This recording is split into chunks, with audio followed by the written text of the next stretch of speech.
Sidang terkait dengan kopi bersianida dengan terdakwa Jessica Kumolo Wongso sedianya akan berlangsung kembali pada pukul 2. Dua orang saksi nantinya akan dihadirkan oleh kuasa hukum dari Jessica. Di antaranya adalah saksi ahli di bidang forensik, kemudian juga saksi ahli di bidang toksologi. Sebelum kita membahas bagaimana nanti jalannya persidangan yang cukup nantinya mungkin ada fakta-fakta terbaru yang akan dihadirkan oleh para saksi, tetapi kita akan kembali kepada 5 September lalu. Pada Senin lalu kita cukup dikejutkan dengan kehadiran dari Profesor Beng Ong.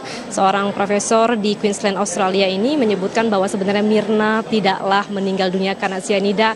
Ada sesuatu fakta bahwa seseorang bisa meninggal dunia karena sianida adalah ketika seseorang mengalami kejang-kejang dan kemudian lambungnya positif, empedunya positif dan liver atau hatinya pun positif mengandung sianida. Saya telah bersama seorang ahli, yaitu dosen aktif juga di beberapa universitas di Indonesia, yaitu Dr. Agus Nur Hadi. Dr. Agus Nur Hadi, terima kasih atas kehadirannya hari ini. Selamat siang.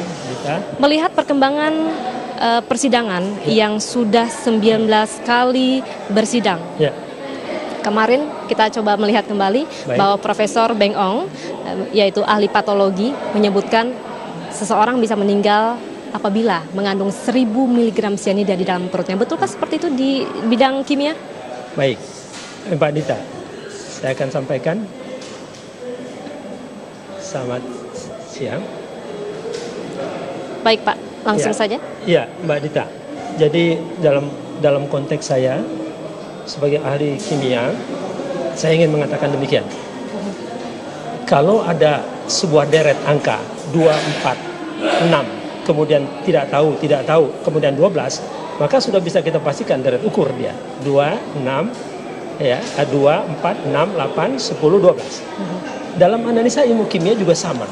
Ketika ada input, prosesnya di awal sudah kita ketahui. Di tengah misterius, di sini kita banyak perdebatan, banyak ahli mendebatkan tentang dari mana racun sianida ada, tapi outputnya sudah bisa dibaca.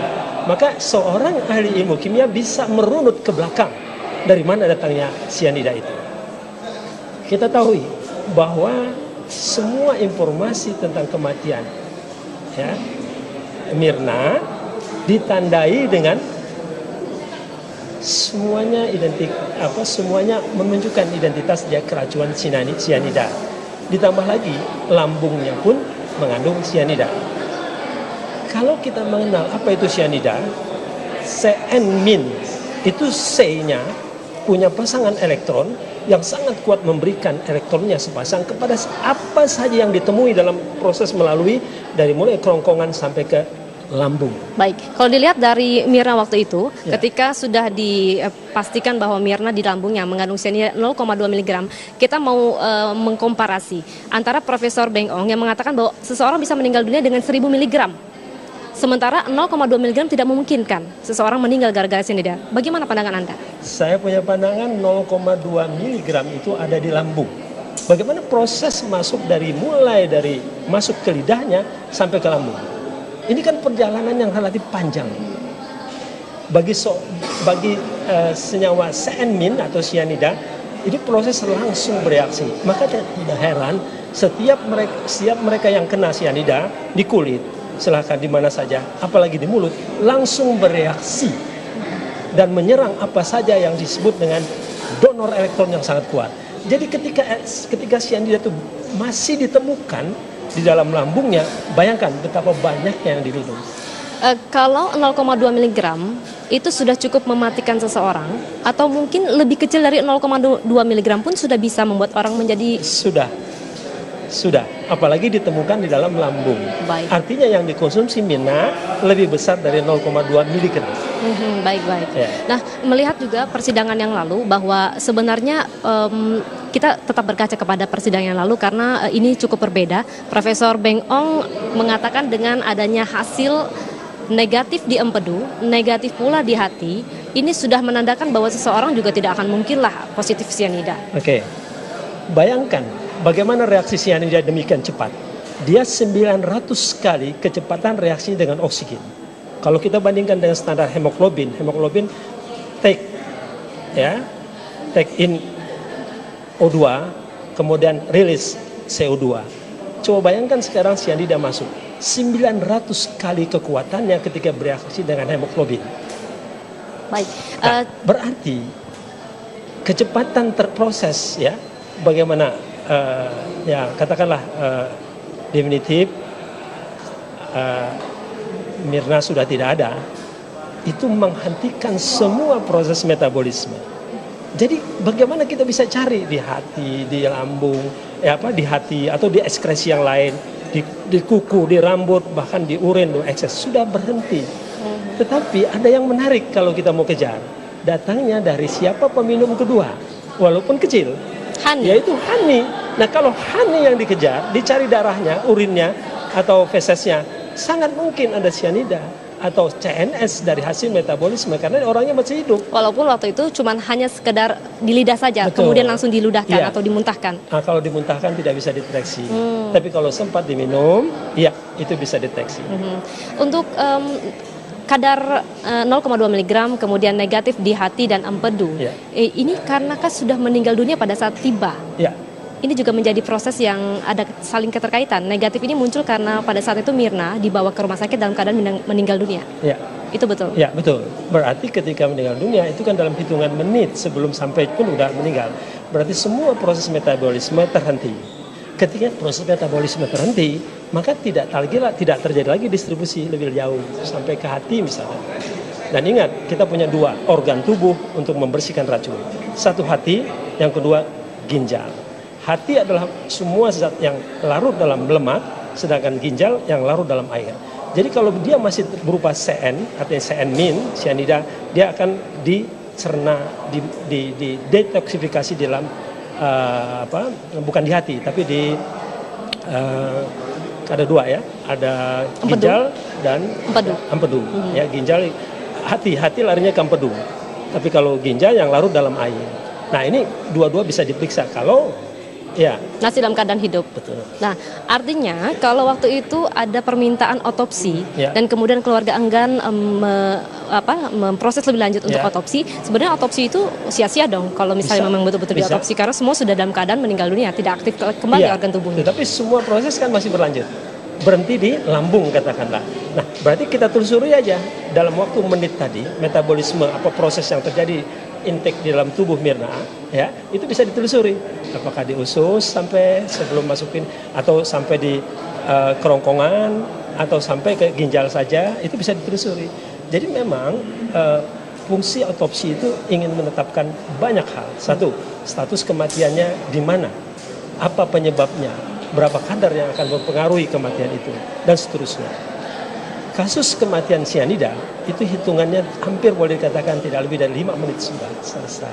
Untuk mengambil sebuah kesimpulan, apa yang Anda lihat dari semua proses persidangan, melihat dari kasus kematian dari Iya, satu Mirna? saya terusik sekali karena bidang saya adalah kimia, pernyataan bahwa kalau tidak ada tiosianat dalam metabolisme, maka tidaklah membuktikan adanya sianida.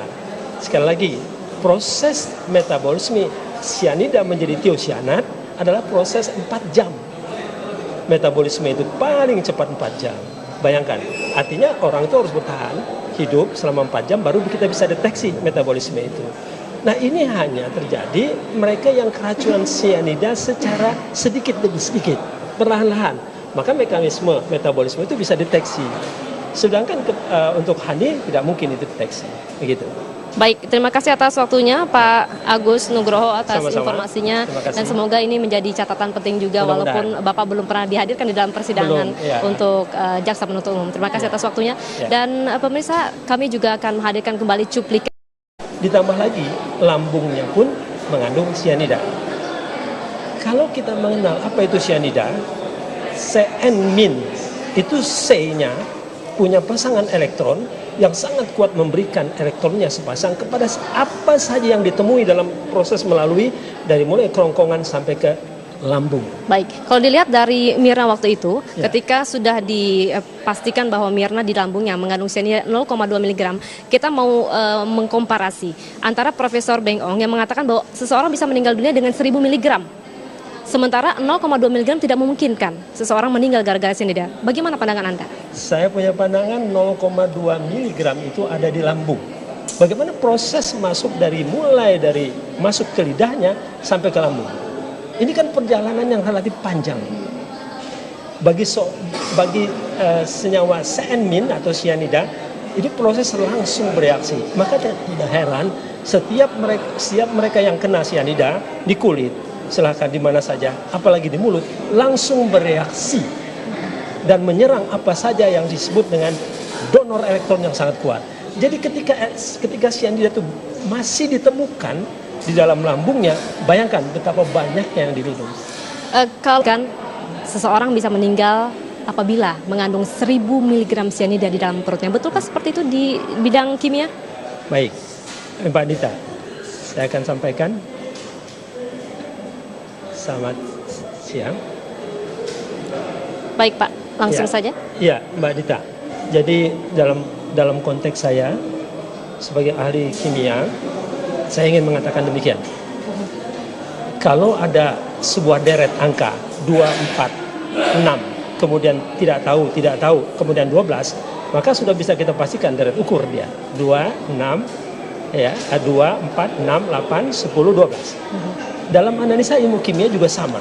Ketika ada input, prosesnya di awal sudah kita ketahui. Di tengah misterius, di sini kita banyak perdebatan, banyak ahli mendebatkan tentang dari mana racun cyanida ada, tapi outputnya sudah bisa dibaca.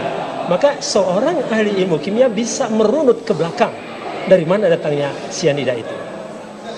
Kita tahu bahwa semua informasi tentang kematian, ya, Mirna ditandai dengan semuanya semuanya menunjukkan identitas dia keracunan cyanida.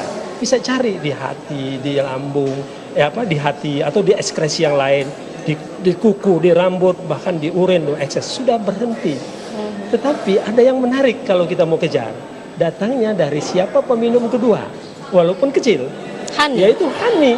Nah kalau Hani yang dikejar, dicari darahnya, urinnya atau fesesnya, sangat mungkin ada cyanida atau CNS dari hasil metabolisme karena orangnya masih hidup. Walaupun waktu itu cuma hanya sekedar di lidah saja, betul, kemudian langsung diludahkan atau dimuntahkan. Nah, kalau dimuntahkan tidak bisa deteksi. Tapi kalau sempat diminum, ya itu bisa deteksi. Untuk kadar 0,2 mg kemudian negatif di hati dan empedu. Ini karena sudah meninggal dunia pada saat tiba. Ini juga menjadi proses yang ada saling keterkaitan. Negatif ini muncul karena pada saat itu Mirna dibawa ke rumah sakit dalam keadaan meninggal dunia. Itu betul? Ya, betul. Berarti ketika meninggal dunia itu kan dalam hitungan menit sebelum sampai pun udah meninggal. Berarti semua proses metabolisme terhenti. Ketika proses metabolisme terhenti, maka tidak terjadi lagi distribusi lebih jauh sampai ke hati misalnya. Dan ingat, kita punya 2 organ tubuh untuk membersihkan racun. Satu hati, yang kedua ginjal. Hati adalah semua zat yang larut dalam lemak, sedangkan ginjal. Sidang terkait dengan kopi bersianida dengan terdakwa Jessica Kumala Wongso sedianya akan berlangsung kembali pada pukul 2. 2 orang saksi nantinya akan dihadirkan oleh kuasa hukum dari Jessica. Di antaranya adalah saksi ahli di bidang forensik, kemudian juga saksi ahli bidang toksologi. Sebelum kita membahas bagaimana nanti jalannya persidangan yang cukup nantinya mungkin ada fakta-fakta terbaru yang akan dihadirkan oleh para saksi, tetapi kita akan kembali kepada 5 September lalu. Pada Senin lalu kita cukup dikejutkan dengan kehadiran dari Profesor Beng Ong. Seorang profesor di Queensland, Australia ini menyebutkan bahwa sebenarnya Mirna tidaklah meninggal dunia karena cyanida. Ada sesuatu fakta bahwa seseorang bisa meninggal dunia karena cyanida adalah ketika seseorang mengalami kejang-kejang dan kemudian lambungnya positif, empedunya positif, dan liver atau hatinya pun positif mengandung cyanida. Saya telah bersama seorang ahli, yaitu dosen aktif juga di beberapa universitas di Indonesia, yaitu Dr. Agus Nur Hadi. Dr. Agus Nur Hadi, terima kasih atas kehadirannya hari ini. Selamat siang. Melihat perkembangan persidangan yang sudah 19 kali bersidang. Kemarin kita coba melihat kembali bahwa Profesor Beng Ong, yaitu ahli patologi, menyebut kalau 0,2 mg itu sudah cukup mematikan seseorang, atau mungkin lebih kecil dari 0,2 mg pun sudah bisa membuat orang menjadi... Sudah, apalagi ditemukan di dalam lambung. Artinya yang dikonsumsi Mirna lebih besar dari 0,2 mg. Baik-baik. Ya. Nah, melihat juga persidangan yang lalu bahwa sebenarnya kita tetap berkaca kepada persidangan yang lalu karena ini cukup berbeda. Profesor Beng Ong mengatakan dengan adanya hasil negatif di empedu, negatif pula di hati, ini sudah menandakan bahwa seseorang juga tidak akan mungkinlah positif sianida. Oke. Bayangkan bagaimana reaksi sianida demikian cepat. Dia 900 kali kecepatan reaksi dengan oksigen. Kalau kita bandingkan dengan standar hemoglobin take in O2, kemudian rilis CO2. Coba bayangkan sekarang sianida masuk 900 kali kekuatannya ketika bereaksi dengan hemoglobin. Baik. Nah, berarti kecepatan terproses ya, bagaimana ya katakanlah definitif Mirna sudah tidak ada, itu menghentikan semua proses metabolisme. Jadi bagaimana kita